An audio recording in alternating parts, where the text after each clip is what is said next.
Hello friends, स्वागत करते हैं आपके अपने YouTube channel Aryan maths education में। बच्चों, हम लोग क्लास 10th साइंस का जो पहला चैप्टर है जिसका नाम है रासायनिक अभिक्रिया एवं समीकरण, उसका जो अभ्यास प्रश्न है उसके अभ्यास प्रश्न को सॉल्व कर रहे हैं। पिछले वाले वीडियो में हम लोगों ने प्रश्न नंबर 5 को सॉल्व किया था और इस वीडियो में हम लोग प्रश्न नंबर 6 को समझेंगे। अब देखिए, जो आपका प्रश्न नंबर 6 है इसमें हमें रासायनिक अभिक्रिया को संतुलित करना है। तो इसमें देखिए ए बी सी डी कुल 4 आपके रासायनिक अभिक्रिया दिया गया है और इसी को हमें संतुलित करना है। तो चलिए हम लोग जो आपका प्रश्न नंबर 6 का ए है इसको हम लोग संतुलित करते हैं। अब देखिए, आपका जो समीकरण है रासायनिक समीकरण HNO3 प्लस CaOH का होल ट्वाइस। अब देखिए CaNO3 का होल 2 प्लस H2O। अब देखिए, जो आपका कोई भी रासायनिक अभिक्रिया होती है तो इसमें दो लोग महत्वपूर्ण भूमिका निभाते हैं, एक अभिकारक और दूसरा उत्पाद। देखिए, अभिकारक क्या होता है? जो रासायनिक अभिक्रिया में भाग लेते हैं उसको हम लोग क्या कहते हैं? अभिकारक। ठीक है। और जो इन रासायनिक अभिक्रियाओं से नए पदार्थों का निर्माण होता है उसको हम लोग क्या कहते हैं? उत्पाद कहते हैं। अब जो अभिकारक होते हैं, अभिकारक में भाग लेने वाले परमाणुओं की संख्या और उत्पाद जो बन रहा है उसमें परमाणुओं की संख्या क्या होती है? समान होती है। तभी क्या होता है? रासायनिक समीकरण संतुलित होता है। तो इसको हम लोग क्या कहते हैं? अभिकारक कहते हैं और इसको हम लोग क्या कहते हैं? उत्पाद कहते हैं। यहाँ पे देखिए, जो अभिकारक होता है उसको हम लोग लेफ्ट हैंड साइड में रखते हैं और जो उत्पाद होता है उसको हम लोग कैसे किस में रखते हैं? राइट हैंड साइड में रखते हैं। तो चलिए हम इसको हम लोग संतुलित करते हैं। देखिए यहाँ पे कैसे इसको हम लोग संतुलित करेंगे। यहाँ पे देखिए, जो अभिकारक है इसमें दो ग्रुप हैं। पहला ग्रुप है, इसको इसको हम लोग दूसरा ग्रुप कहेंगे। इसमें देखिए जो उत्पाद है आपका, इसमें पहला ग्रुप यह है और इसमें दूसरा ग्रुप यह है। ठीक है। और यहाँ पे देखिए इसको कैसे हम लोग संतुलित करेंगे। सबसे पहले इसको हम लोग देखेंगे इसमें परमाणुओं की संख्या कितनी है। तो देखिए यहाँ पे एक ग्रुप में है ना, तो इसको हम लोग एक बॉक्स में बनाएंगे, यानी कि यह हाइड्रोजन, नाइट्रोजन और ऑक्सीजन। चूंकि यह क्या है? एक ग्रुप में, इसलिए इसको हम लोग इसमें रखेंगे, एक बॉक्स में रखेंगे। समझ में आ रहा है यहाँ पे? बिल्कुल सही। अब देखिए यहाँ पे हाइड्रोजन के परमाणु की संख्या कितनी है? एक है। ठीक। नाइट्रोजन के परमाणु की संख्या कितनी है? एक है। देखिए यहाँ पे हाइड्रोजन के परमाणु की संख्या एक, नाइट्रोजन के परमाणु की संख्या एक और ऑक्सीजन के परमाणु की संख्या कितनी है? 3 है। ठीक, समझ में आ रहा है? देखिए यहाँ पे, अब यहाँ पे देखिए कैल्शियम और यहाँ पे ऑक्सीजन हाइड्रोजन एक ग्रुप में है, यानी कि कैल्शियम ऑक्सीजन हाइड्रोजन एक ग्रुप में है। तो कैल्शियम के परमाणु की संख्या कितनी है? एक है। ऑक्सीजन के परमाणु की संख्या कितनी है? यहाँ पे देखिए 2 है। ऑक्सीजन के परमाणु की संख्या 2 है और हाइड्रोजन के परमाणु की संख्या कितनी है? 2 है। ठीक, समझ गए आप लोग? अब देखिए उत्पाद में, देखिए यहाँ पे क्या है? Calcium, nitrogen, oxygen, calcium, nitrogen, oxygen एक ग्रुप में, तो इसको हम लोग एक बॉक्स में रखेंगे। तो कैल्शियम के परमाणु की संख्या एक है और नाइट्रोजन के परमाणु की संख्या 2 है और ऑक्सीजन के परमाणु की संख्या 3 दूनी 6 है। ठीक है। अब H2O अलग ग्रुप में है, तो इसको हम लोग एक अलग बॉक्स में बनाएंगे, हाइड्रोजन और ऑक्सीजन। हाइड्रोजन के परमाणु की संख्या 2 है और ऑक्सीजन के परमाणु की संख्या 1 है। अब देखिए यहाँ पे सबसे अधिक परमाणु वाली संख्या कौन सा है? आपका ऑक्सीजन है। ऑक्सीजन के परमाणु की संख्या कितनी है? यहाँ पे 6 है और इसमें ऑक्सीजन के परमाणु की संख्या कितनी है? 3 है। जब हम लोग इसमें 2 का गुणा करा देंगे तब क्या हो जाएगा? ध्यान दीजिए, जब इसमें हम लोग 2 का गुणा करा देंगे तब क्या हो जाएगा? यहाँ पे हाइड्रोजन के परमाणु की संख्या, देखिए यहाँ पे चूंकि ये एक ग्रुप में है, जब हम लोग 2 का गुणा कराएंगे तब क्या हो जाएगा कि ये सभी ग्रुप में गुणा हो जाएगा, यानी कि सब में गुणा हो जाएगा। सभी आपके जो परमाणु है उसमें गुणा हो जाएगा। इसलिए कि 2 का हाइड्रोजन में भी गुणा होगा, हाइड्रोजन के परमाणु में, और 2 का फिर नाइट्रोजन के परमाणु में होगा और 2 का फिर ऑक्सीजन के परमाणु में होगा। तो चलिए हम लोग इसको 2 का करते हैं, तो 2 एक कम 2, यहाँ पे क्या हो जाएगा? 2 एक कम 2 और यहाँ पे 3 दूनी कितने हो जाएगा? 6 हो जाएगा। यानी कि ऑक्सीजन के परमाणु की संख्या 6 यहाँ पे है और ऑक्सीजन के परमाणु की संख्या 6 यहाँ पे है। ठीक है, यह तो समान हो गया। अब देखिए यहाँ पे नाइट्रोजन के परमाणु की संख्या कितनी होगी? 2 हो गई। इसमें नाइट्रोजन के परमाणु की संख्या 2 हो गई। कैल्शियम के परमाणु की संख्या 1, इसमें कैल्शियम के परमाणु की संख्या 1। ठीक है ना। इसमें देखिए इसमें ऑक्सीजन के परमाणु की संख्या 2 है, लेकिन इसमें ऑक्सीजन के परमाणु की संख्या 1 है, इसलिए इसमें हम लोग क्या कर देंगे, 2 का गुणा करा देंगे। तब क्या हो जाएगा आपका 2 का हाइड्रोजन के परमाणु में भी गुणा होगा और ऑक्सीजन के भी परमाणु में गुणा होगा। तो यहाँ पे 2 हो जाएगा, तो क्या हो जाएगा 2 दूनी 4, और यहाँ पे 2 करेंगे तो क्या हो जाएगा 2 हो जाएगा। अब देखिए हाइड्रोजन के परमाणु की संख्या 2 यहाँ पे है और हाइड्रोजन के परमाणु की संख्या 2 यहाँ पे, यानी कि 2 और 2 मिलकर क्या हो जाएगा 4 हो जाएगा। और इसमें हाइड्रोजन के परमाणु की संख्या कितनी हो गई, 4 हो गई, और ऑक्सीजन के परमाणु की संख्या 2 और इसमें ऑक्सीजन के परमाणु की संख्या 2। इस प्रकार हम लोग देख रहे हैं कि जो आपका नया जो अपक्रिया बन रहा है, जो नया रासायनिक अपक्रिया बन रहा है किस प्रकार बन रहा है। देखिए इसमें हम लोगों ने 2 का गुणा कराया, तब क्या हो जाएगा आपका 2HNO3 प्लस Ca। देखिए इसमें किसी का भी गुणा नहीं गुणा हुआ, इसको हम हूबहू वैसे ही रख देंगे। तो COH का होल 2, देखिए यहाँ पे CaNO3 का होल ट्वाइस प्लस इसमें देखिए 2 का गुणा हुआ है अर्थात 2H2O। अब हम लोग देख लेते हैं कि जो आपका तत्व दिया है उसमें अभिकारक और जो उत्पाद उसके परमाणु की संख्या समान है कि नहीं है।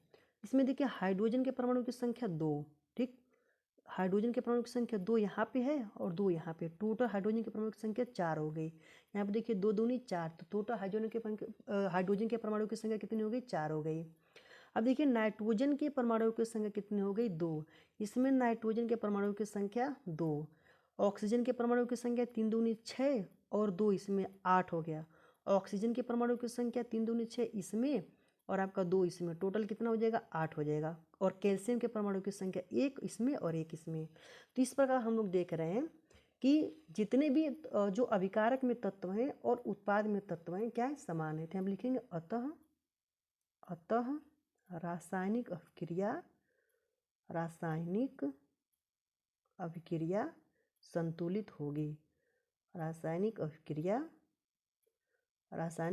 संतुलित होगी। क्यों संतुलित होगी, क्योंकि जो अभिकारक है उसमें परमाणु की संख्या और उत्पाद में परमाणु की संख्या बिल्कुल समान है, अतः रासायनिक अभिक्रिया संतुलित होगी।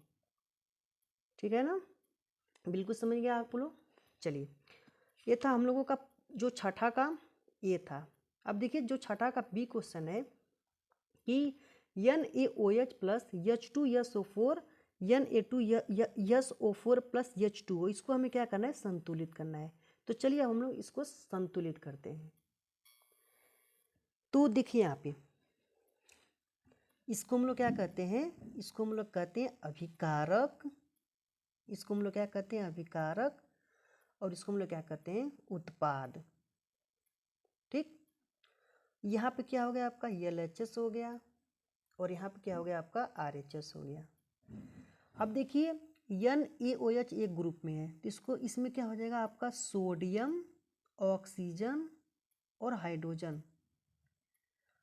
अब देखिए सोडियम में परमाणु की संख्या 1, ऑक्सीजन में परमाणु की संख्या 1 और हाइड्रोजन में परमाणु की संख्या 1 है। ठीक, इसमें देखिए H2SO4 hydrogen, sulphur, oxygen. Hydrogen के परमाणु की संख्या 2, सल्फर के परमाणु की संख्या 1 और ऑक्सीजन के परमाणु की संख्या 4। अब उत्पाद में देख लेते हैं हम लोग, Na2SO4 एक ग्रुप में है, तो एक बॉक्स में इसको रखेंगे हम लोग, यानी कि सोडियम, सल्फर, ऑक्सीजन। सोडियम के परमाणु की संख्या 2, सल्फर के परमाणु की संख्या 1 और ऑक्सीजन के परमाणु की संख्या 4। अब देखिए H2O हाइड्रोजन, ऑक्सीजन एक ग्रुप में है, हाइड्रोजन के परमाणु की संख्या 2, ऑक्सीजन के परमाणु की संख्या 1। ठीक है, अब देखिए हमें क्या करना है। यहाँ पर देखिए ऑक्सीजन के परमाणु की संख्या 1 इसमें है और ऑक्सीजन के परमाणु की संख्या 1 इसमें है, ऑक्सीजन के परमाणु की संख्या 4 इसमें है, ऑक्सीजन के परमाणु की संख्या 4 इसमें है, ये बिल्कुल समान है। सल्फर के परमाणु की संख्या 1 इसमें है, सल्फर के परमाणु की संख्या 1 इसमें है, सल्फर का भी आपका समान है। लेकिन सोडियम के परमाणु की संख्या 2 है और इसमें सोडियम के परमाणु की संख्या 1 है, इसको हमें संतुलित करना है। यदि हम लोग इसमें 2 का गुणा करा दें तब क्या हो जाएगा, 1 गुणे 2 बराबर क्या हो जाएगा 2, और 1 गुणे 2 बराबर क्या हो जाएगा 2, 1 गुणे 2 बराबर 2। क्योंकि हम लोग जो N यानी सोडियम, ऑक्सीजन और हाइड्रोजन ये एक ग्रुप में है, जब हम लोग 2 का गुणा कराएंगे तो 2 का इन तीनों में गुणा होगा, यानी कि तीनों के जो परमाणु होंगे उसमें गुणा हो जाएगा। तो आपका ऑक्सीजन क्या हो जाएगा 2 हो जाएगा, और आपका हाइड्रोजन कितना हो जाएगा 2 हो जाएगा। ठीक है, यहाँ पे हाइड्रोजन कितना हो जाएगा 2 हो जाएगा, और इसमें हाइड्रोजन कितना हो जाएगा 2 हो जाएगा। लेकिन इसमें हाइड्रोजन पहले से 2 था तो 2 2 कितना हो जाएगा 4 हो जाएगा। जब ये यहाँ पे टोटल हाइड्रोजन की संख्या 4 हो जाएगी, तो इसमें जब हम लोग 2 का गुणा करा देंगे तब हाइड्रोजन के परमाणु की संख्या कितनी हो जाएगी 4, और ऑक्सीजन के परमाणु की संख्या कितनी हो जाएगी आपका यहाँ पे 2। तो इस प्रकार हम लोगों का जो नया समीकरण होगा किस प्रकार होगा, देखिए यहाँ पे इसमें हम लोगों ने 2 का गुणा कराया, जब 2 का गुणा कराया तब क्या हो जाएगा आपका 2NaOH, क्या हो जाएगा आपका 2NaOH प्लस H2SO4, H2SO4 इसमें हम लोग कोई परिवर्तन नहीं कर रहे हैं तो उसको वैसे ही रखेंगे हम लोग H2SO4। ठीक, अब क्रिया कराएंगे Na2SO4, Na2SO4 प्लस इसमें 2 का गुणा कर रहे हैं तो क्या हो जाएगा 2H2O। ठीक है, तब देखिए यहाँ पे क्या होगा, यहाँ पे क्या होगा 2 सोडियम हो गया और 2 ऑक्सीजन हो गया और 2 हाइड्रोजन हो गया।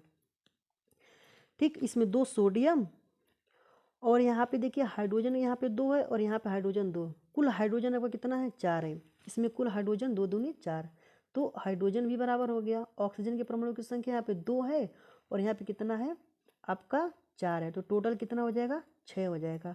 यहाँ पे देखिए ऑक्सीजन के परमाणु की संख्या 4 और यहाँ पे ऑक्सीजन के परमाणु की संख्या 2, तो टोटल क्या हो जाएगा 6 हो जाएगा। सल्फर के परमाणु की संख्या 1, यहाँ पे सल्फर के परमाणु की संख्या 1। तो हम लोग लिखेंगे कि अब जो आपका अभिकारक है और उत्पाद उसमें परमाणु की संख्या समान है, अतः रासायनिक समीकरण संतुलित होगा।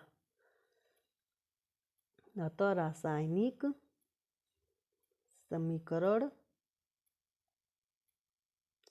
संतुलित होगा, संतुलित होगा। समझ गए आप लोग? चलिए अब हम लोग समझते हैं जो आपका प्रश्न नंबर 6 का सी वाला है वह क्या कर रहा है और उसको संतुलित करते हैं। तो देखिए बच्चों हम लोगों का है छठवां का सी NaCl plus AgNO3 AgCl plus NaNO3। तो इसमें लोग देखते हैं कि जो अभिकारक है उसमें परमाणुओं की संख्या और जो उत्पाद है उसमें परमाणुओं की संख्या समान है कि नहीं। इसको हम लोग क्या बोलते हैं अभिकारक कहते हैं और इसको हम लोग क्या कहते हैं उत्पाद कहते हैं। उत्पाद देखिए यहाँ पे सोडियम के परमाणु की संख्या 1, इसमें सोडियम के परमाणु की संख्या 1। आपका क्लोरीन के परमाणु की संख्या 1, इसमें क्लोरीन के परमाणु की संख्या 1। Ag यानी कि सिल्वर के परमाणुओं की संख्या 1 तो Ag के परमाणु की संख्या 1। नाइट्रोजन के परमाणु की संख्या 1 तो इसमें नाइट्रोजन के परमाणु की संख्या 1। ऑक्सीजन के परमाणु की संख्या 3 तो इसमें भी ऑक्सीजन के परमाणु की संख्या 3। यानी कि अब पहले से क्या है एक रासायनिक जो समीकरण है वो संतुलित है, इसमें में संतुलित करने की कोई आवश्यकता नहीं है। चलिए हम लोग क्या करते हैं आपका प्रश्न नंबर 6 का जो डी है उस डी को हम लोग सॉल्व करते हैं। तो ये रहा हम लोगों का जो आपका प्रश्न नंबर 6 का डी है, जो रासायनिक समीकरण BaCl2 plus H2SO4 BaSO4 plus HCl। अब देखिए इसको हमें कैसे संतुलित करना है। सबसे पहले इसको हम लोग समझेंगे, इसको हम लोग क्या कहते हैं अभिकारक कहते हैं और इसको हम लोग क्या कहते हैं उत्पाद कहते हैं। ठीक, तो अभिकारक के परमाणुओं की संख्या और उत्पाद में जो पदार्थ उसके परमाणुओं की संख्या में क्या होती है समानता होती है। जब समानता होती है तभी हम लोग क्या कहते हैं कि रासायनिक समीकरण संतुलित है।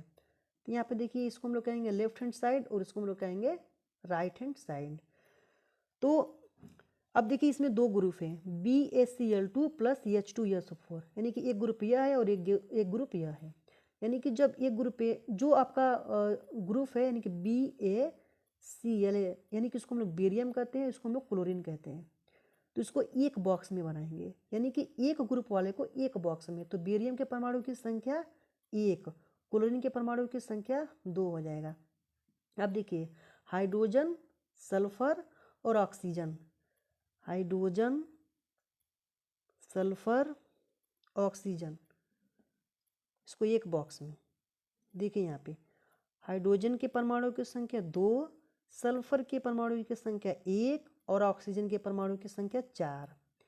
अब देखिए बेरियम, सल्फर, ऑक्सीजन को एक बॉक्स में रखेंगे तो बेरियम के परमाणु की संख्या 1, सल्फर के परमाणु की संख्या 1 और ऑक्सीजन के परमाणु की संख्या 4। हाइड्रोजन और क्लोरीन को एक बॉक्स में रखेंगे, हाइड्रोजन के परमाणु की संख्या 1 और क्लोरीन के परमाणु की संख्या 2। अब देखिए बेरियम के परमाणु की संख्या 1 है और बेरियम के परमाणु की संख्या 2 है। इसमें क्लोरीन के परमाणु की संख्या 2 है, ठीक है। इसमें क्लोरीन के यहाँ पे देखिए मिस्टेक होगा थोड़ा सा। यहाँ पे देखिए क्लोरीन के परमाणु की संख्या कितनी है, 1 है। यहाँ पे देखिए क्लोरीन के परमाणु की संख्या 1 है। तो यहाँ पे देखिए क्लोरीन के परमाणु की संख्या 2 है और इसमें क्लोरीन के परमाणु की संख्या 1 है। जब इसमें हम 2 का गुणा करा देंगे तब क्या हो जाएगा, 1 गुणे 2 बराबर 2 और 1 गुणे 2 बराबर क्या हो जाएगा 2। तो क्लोरीन के परमाणु की संख्या 2, ठीक है। और यहाँ पे क्लोरीन के परमाणु की संख्या 2, बेरियम के परमाणु की संख्या 1, बेरियम के परमाणु की संख्या 1, सल्फर के परमाणु की संख्या 1, सल्फर के परमाणु की संख्या 1, हाइड्रोजन के परमाणु की संख्या 2 और यहाँ पे हाइड्रोजन के परमाणु की संख्या भी क्या होगी, 2 हो गई। ऑक्सीजन के परमाणु की संख्या 4 और ऑक्सीजन के परमाणु की संख्या 2।